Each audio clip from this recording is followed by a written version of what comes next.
జనవరి 22న ఓ మహత్తర కార్యక్రమం జరగనుంది. కొన్ని వందల ఏళ్లుగా కోట్లాది మంది ప్రజలు కంటున్న కళ నెరవేరనుంది.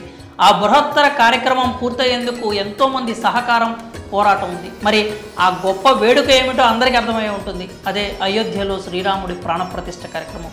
మరో 4 రోజుల్లో ఈ కార్యక్రమం జరగనుంది. అయితే వేడుకను చూసేందుకు లక్షలాది మంది భక్తులు అయోధ్యకు వస్తున్నారు. అయితే ప్రాణప్రతిష్ఠ కార్యక్రమం అనంతరం స్వామివారిని ఎలా దర్శించుకోవాలనే సందేహం చాలా మందిలో ఉంటుంది.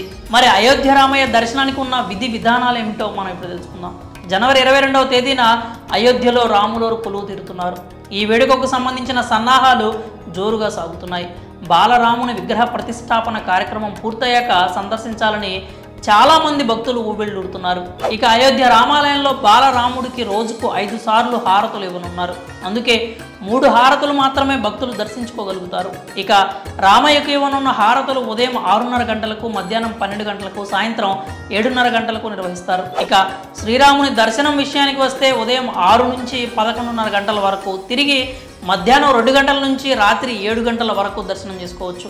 అయోధ్యలో రాముని దర్శనం కోసం ముందుగా రిజిస్ట్రేషన్ చేసుకోవాల్సి ఉంటుంది. ఇందుకోసం శ్రీరామ జన్మభూమి తీర్థక్షేత్ర అధికారిక వెబ్సైట్లోకి వెళ్ళాలి. అందులో మీ మొబైల్ నంబర్ను నమోదు చేయడం ద్వారా లాగిన్ కావాల్సి ఉంటుంది. ఓటీపీతో నమోదు చేశాక సదరు పేజీ ఓపెన్ అవుతుంది. దానిలో దర్శన్ అనే ఆప్షన్పై క్లిక్ చేయాలి. అక్కడ శ్రీరాముని దర్శనం చేసుకోవాలనుకుంటున్న తేదీ, సమయం, మీతో పాటు వచ్చే వారి సంఖ్య, దేశం, రాష్ట్రం వంటి వివరాలు ఇవ్వాల్సి ఉంటుంది.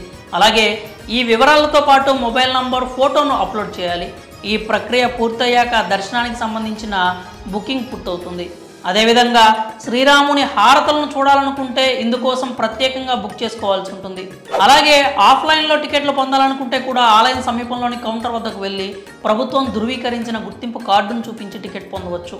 దర్శనం కోసం టికెట్తో పాటు ప్రభుత్వం ధృవీకరించిన ఐడి ప్రూఫ్ను ఖచ్చితంగా మీ వెంట తీసుకెళ్లాల్సి ఉంటుంది. అలాగే దర్శనం కోసం రిజిస్ట్రేషన్ చేసుకున్నాక దర్శనానికి 24 గంటల సమయం ముందు సంబంధిత భక్తునికి సందేశం లేదా మెయిల్ వెళ్తుంది. ఇక దర్శనం విషయంలో స్త్రీలు, పురుషులు సాంప్రదాయ దుస్తుల్లో మాత్రమే రావాల్సి ఉంటుంది. మరి అయోధ్య రామయ్య దర్శనానికి సంబంధించిన విధి విధానాలపై మీ అభిప్రాయాలను కామెంట్స్ రూపంలో తెలియజేయండి.